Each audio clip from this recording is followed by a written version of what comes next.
What if the meal you've been avoiding your entire life is actually the one thing standing between you and a heart attack?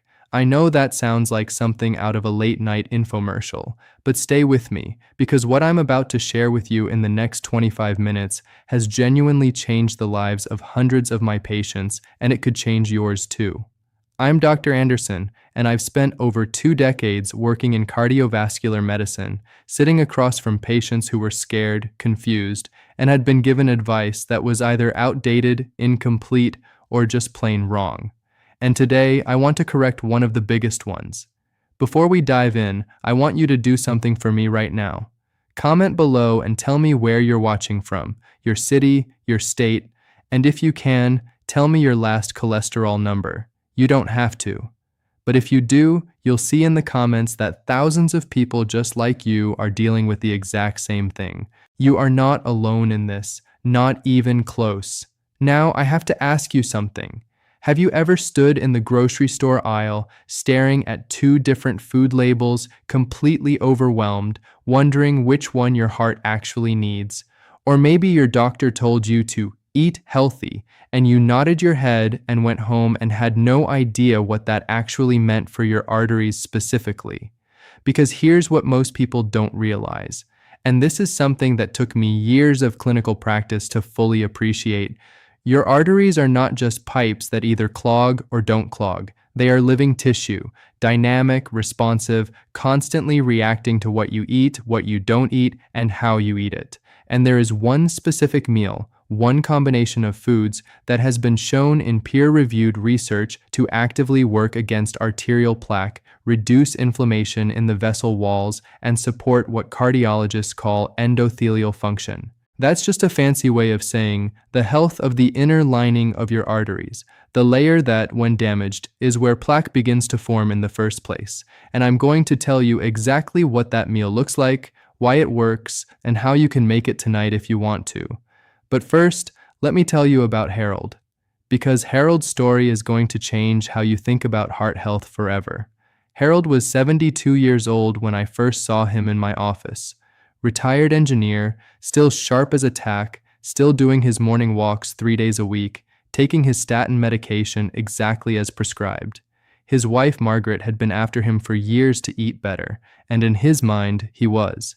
He'd switched from white bread to whole wheat. He'd stopped frying things in butter. He was drinking more water. He told me, "Dr. Anderson, I'm doing everything right." And in many ways, he was. But Harold had a number I want you to pay attention to. His LDL, that's his bad cholesterol, was sitting at 148. His CRP, which is a marker of inflammation in the body, was elevated at 3.2 milligrams per liter. And his arterial imaging showed early calcification, meaning deposits were already forming inside his coronary arteries. The medication was managing things, but it wasn't reversing anything. Harold looked at me and said, "So, what do I do? I thought I was doing everything right." And here's the tragic part. He was following advice that was 15 years old. Not wrong exactly, but incomplete. And what he didn't know, what most people your age are never told, is that what you eat in a single meal can either accelerate plaque formation or actively push back against it. Harold wasn't eating the wrong things, he just wasn't eating the right things in the right combination, and that difference, it turned out, was everything. Here's the good news, and I really want you to hear this because I know some of you are watching this with a racing heart, worried about your own numbers. A landmark study published in the New England Journal of Medicine just a couple of years ago followed over 7,000 participants, most of them over the age of 60, and found that those who consistently consumed a specific pattern of foods showed a 30% reduction in major cardiovascular events compared to a low-fat diet group. 30%. That's not a rounding error. That's people who didn't have heart attacks who would have otherwise. And the foods in question are not exotic. They are not expensive. They are not hard to find. You can get every single one of them at your regular grocery store. But the key, and this is what I'm going to walk you through today, is the combination. Because certain foods amplify each other's heart protective effects when eaten together in the right amounts at the right time. Today, I'm going to walk you through the 5 components of what I call the best single meal for your heart, exactly why each one works at the cellular level, and a specific action plan you can follow tonight. So stay with me, because we're just getting started, and number 3 is going to surprise almost everyone watching. The first component is something most of my older patients are already familiar with, but almost nobody is eating it in the right form or the right amount. We're talking about wild-caught fatty fish, specifically salmon, sardines, or mackerel. And I want to explain what's happening in your arteries when you eat it, because once you understand the mechanism, you'll never skip it again. Inside your arterial walls, there is a constant low-level battle happening between inflammation and repair. When you eat a diet high in processed foods, refined sugars, or certain vegetable oils, your body produces something called arachidonic acid, which drives inflammatory signaling in the vessel walls. That inflammation, not cholesterol by itself, but inflammation, is what makes arterial plaque unstable and dangerous. Think of your artery wall like a construction site that's constantly under renovation. A little inflammation is normal, it's part of repair. But chronic inflammation is like leaving a blowtorch running in that construction site around the clock. Something is going to give. What omega-3 fatty acids, specifically EPA and DHA, which are found in high concentrations in fatty fish, do is essentially turn down the thermostat on that inflammatory process. A study published in the journal Circulation in 2022 found that adults over 60 who consumed at least 2 servings of fatty fish per week had measurably lower levels of inflammatory markers in their blood, including that same CRP number I mentioned with Harold. Specifically, they saw a 28% reduction in CRP levels compared to people who rarely ate fish. Now, here's where Harold's story comes back in. When I told him about the fish, he said, "I eat tuna from a can sometimes." And I said, "Harold, I love you for trying, but there is a world of difference between canned tuna packed in oil that's been sitting on a shelf for 2 years and a properly prepared piece of wild-caught salmon." So here's how you do it. You want to aim for a portion between 4 and 6 ounces. That's roughly the size of your palm. Wild-caught is important because farm-raised salmon has a significantly different omega-3 to omega-6 ratio, and that ratio matters enormously for the anti-inflammatory effect. You can bake it, pan-sear it in a small amount of olive oil, or poach it. Just avoid breading it or deep frying it because you'll undo the benefit. About 2 to 3 servings per week is the evidence-based target, and here's your pro tip on the fish. Eat the skin. I know some people don't like it, but the skin of wild salmon contains a concentrated layer of the very omega-3s we're talking about. If you're going to eat it, eat the whole thing. Harold started doing exactly that. 2 servings of wild salmon per week, properly prepared, and within 8 weeks, his CRP had dropped from 3.2 to 2.1. Still working on it, but heading in exactly the right direction. Comment below right now. Just say fish if you already eat salmon or sardines regularly. And if you've never tried sardines, say never tried, because I want to address that later, and I want to know how many of you I need to convince. Now here's where it gets really interesting. Because even the best anti-inflammatory protein won't reach its full potential without the second component, and that's extra virgin olive oil. Not regular olive oil, not light olive oil, not vegetable oil labeled as olive blend. Extra virgin. And I want to tell you why that distinction matters so much, because this is one of the most misunderstood things in the whole conversation about heart-healthy eating. When olives are cold-pressed to make extra virgin olive oil, they retain a compound called oleocanthal. Scientists at the Monell Chemical Senses Center published research showing that oleocanthal inhibits the same inflammatory enzymes as ibuprofen, the anti-inflammatory painkiller, and does so through a remarkably similar mechanism. Now, I'm not telling you to throw away your ibuprofen, but I am telling you that when you drizzle extra virgin olive oil over your food, you are doing something genuinely pharmacological inside your body. You are providing a natural, food-based anti-inflammatory signal, and in the context of arterial health, that signal matters profoundly. A 2021 analysis in the Journal of the American College of Cardiology reviewed data from nearly 100,000 adults and found that those who consumed more than half a tablespoon of olive oil per day had a 19% lower risk of cardiovascular disease mortality compared to those who rarely consumed it. Here's how you use it in this meal. You want approximately 1 to 2 tablespoons of genuine extra virgin olive oil, either drizzled over the fish after cooking or used as the cooking medium at low to medium heat.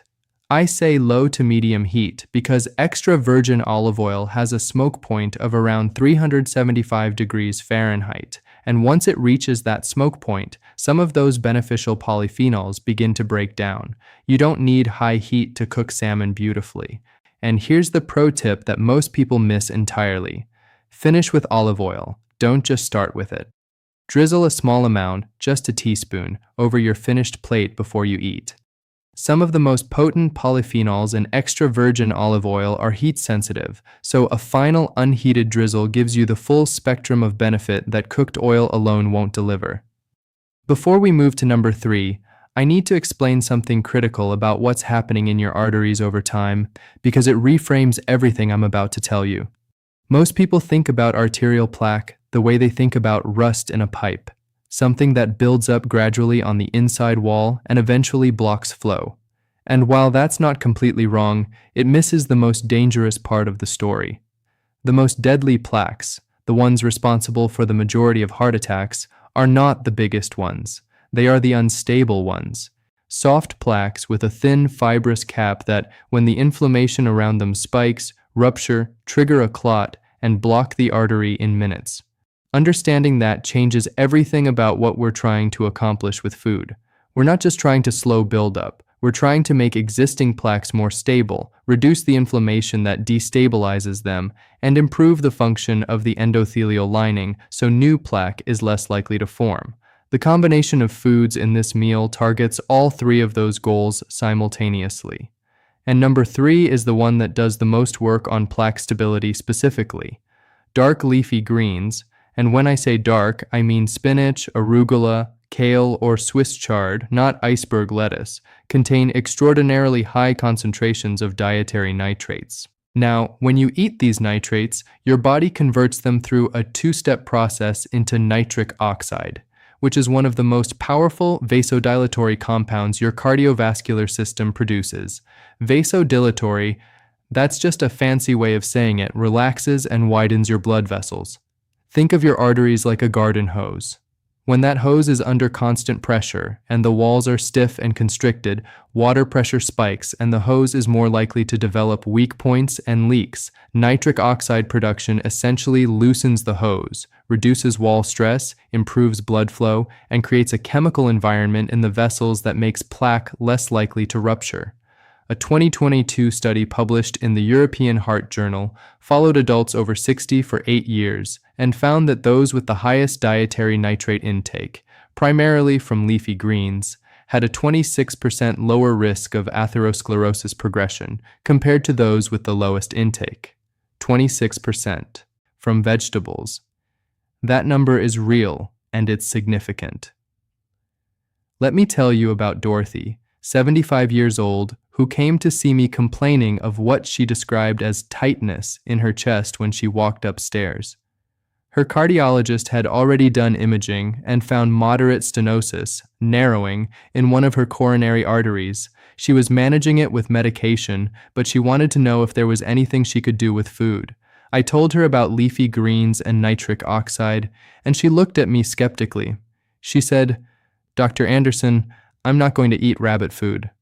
I laughed and told her, "Dorothy, I'm going to give you one recipe that doesn't taste like rabbit food, and if you hate it after 2 weeks, we never have to discuss salad again." 4 months later, she came back for a follow-up. Her resting blood pressure had dropped from 141/84 to 128/76. Her stress test showed meaningful improvement in exercise tolerance. And she told me, and I remember this exactly, "I still don't love salad, but I love what it's done for me." Today, at 78, Dorothy is walking up those stairs without tightness. Here's how you incorporate the greens into this meal. You want approximately 2 cups of raw dark leafy greens, or 1 cup if lightly sautéed, because cooking reduces volume dramatically but preserves most of the nitrate content. Raw arugula, or baby spinach dressed with your extra virgin olive oil and a squeeze of lemon is the simplest version. If you prefer cooked greens, a quick 2 to 3 minute sauté of spinach in a teaspoon of olive oil with a clove of garlic is genuinely delicious alongside your salmon. And here's the pro tip: don't use mouthwash right before or after this meal. I know that sounds odd, but research shows that antibacterial mouthwash kills the bacteria on your tongue that are necessary for the first step of that nitrate to nitric oxide conversion. If you use mouthwash, use it at a different time of day than when you're eating your greens. Comment below, drop the word greens if you're going to add more leafy greens to your routine starting this week. And if you've already been doing it, drop already on it, because I want to celebrate the people who are ahead of the curve. Now I want to say something before we continue, because I get emails from viewers all the time who say some version of this. I've tried to eat healthy before and I couldn't stick to it, and I want you to hear me on this. I understand that frustration. I see patients every single week who have tried and failed and tried again and are exhausted. And the reason most of them failed is not willpower. It's not discipline. It's that they were given vague, incomplete advice and then left alone to figure it out. Eat more vegetables is not a meal plan. What I'm giving you today is specific. It has a structure, and it works within a single meal, so you are not trying to overhaul your entire life at once. One meal, done consistently a few times a week. That's the ask. And if you haven't subscribed yet, I want to ask you right now to please hit that subscribe button, because this is what I do. Every week, I bring you research-backed, clinically grounded information that is specific enough to actually act on. By subscribing, you are joining a community of people who are taking their health seriously and doing something about it. Thank you and welcome to the family. The fourth component is one that surprises almost everyone, and it's something you may have heard about for brain health, but probably not framed in terms of your arteries. We're talking about walnuts, specifically walnuts, not almonds, not cashews, not a mixed nut blend. Walnuts are unique among commonly eaten nuts because they contain the highest concentration of alpha-linolenic acid, which is the plant-based precursor to the same omega-3 family found in fatty fish. But beyond the omega-3 content, walnuts contain a compound called L-gitanin, which gut bacteria convert into urolithins, and urolithins have been shown in emerging research to reduce the oxidation of LDL cholesterol. Now here's why that matters. It's not high LDL alone that forms dangerous plaque. It's oxidized LDL, LDL that has been chemically damaged by free radicals, that triggers the cascade of events leading to plaque formation. When your LDL oxidizes, your immune system sees it as a foreign invader, sends macrophages to engulf it, and those macrophages form what pathologists call foam cells, the building blocks of arterial plaque. Anything that reduces LDL oxidation is working at the root of that process. A study published in Circulation in 2021, one of the landmark trials I point my patients to, found that adults who added approximately 1 ounce of walnuts per day to their diet for 2 years experienced a significant reduction in LDL cholesterol and inflammatory markers compared to a control group, with the greatest benefits seen in those over the age of 65. 1 ounce is about a small handful, roughly 14 walnut halves. That's it. Not a bag, not a bowl, not a snack table, just 14 walnut halves alongside your meal. Here's your pro tip on walnuts. Don't toast them in oil or add salt. The raw or lightly dry toasted version preserves the most polyphenol content. And if you find raw walnuts bitter, that bitterness actually comes from the tannins, the same compounds that provide the cardiovascular benefit. Give it 2 weeks, your palate will adjust. And the fifth component, and I've saved this one for last on purpose because it may be the one with the most dramatic and immediate effect on arterial function, is a small but specific dose of dark chocolate. And before you laugh or think I've lost my mind, let me tell you the science, because this is one of the areas where food research has been most consistently surprising. Cacao, the base ingredient in dark chocolate, contains flavonols, specifically epicatechin and catechin, that have been shown to trigger nitric oxide release from the endothelium, the inner lining of your blood vessels.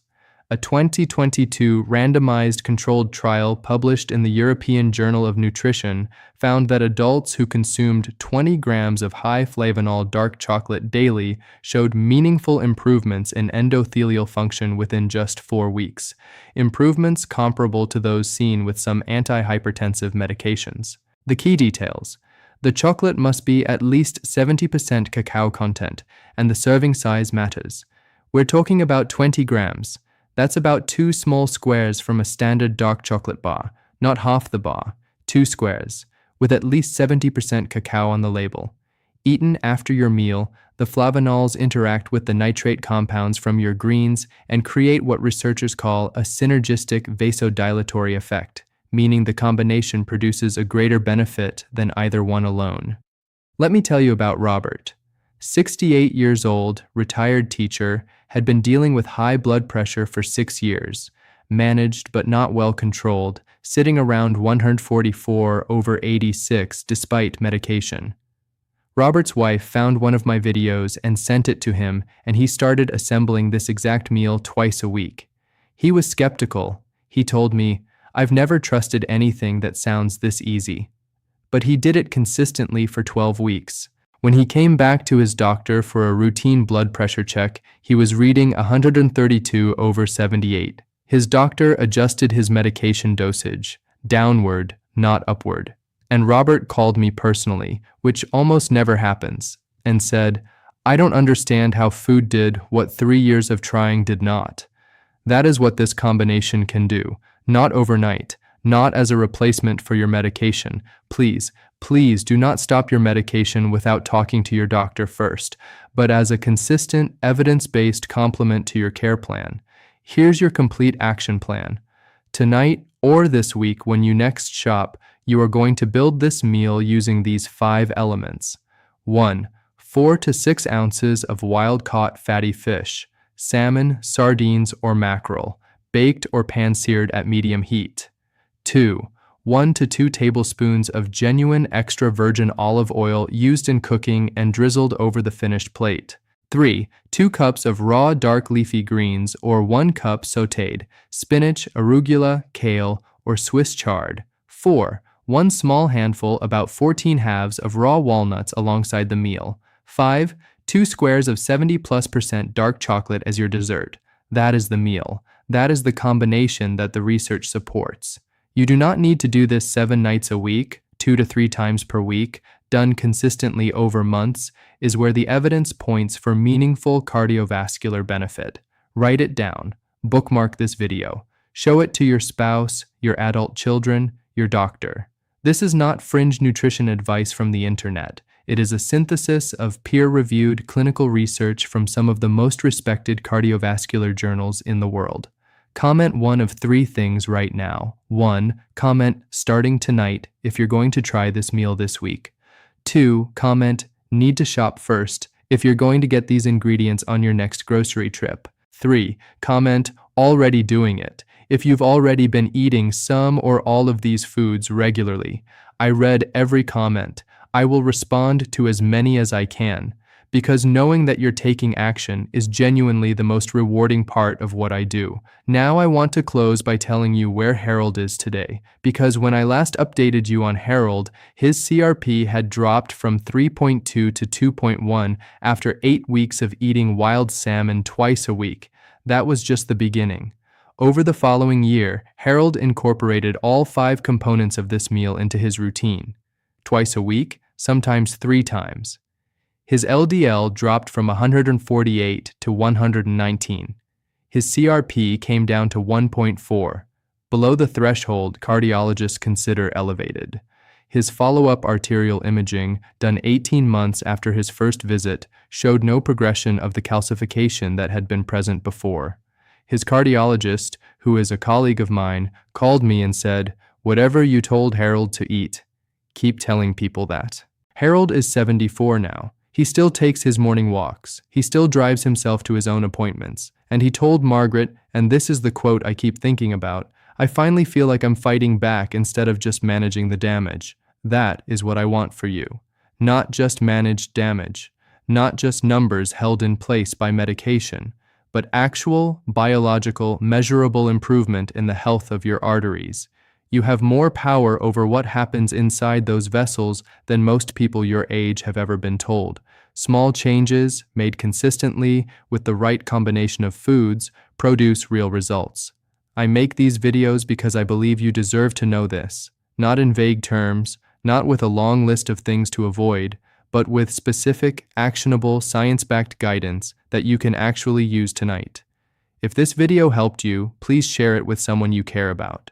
A spouse, a sibling, a friend who's been worried about their heart. This information could genuinely make a difference in someone's life.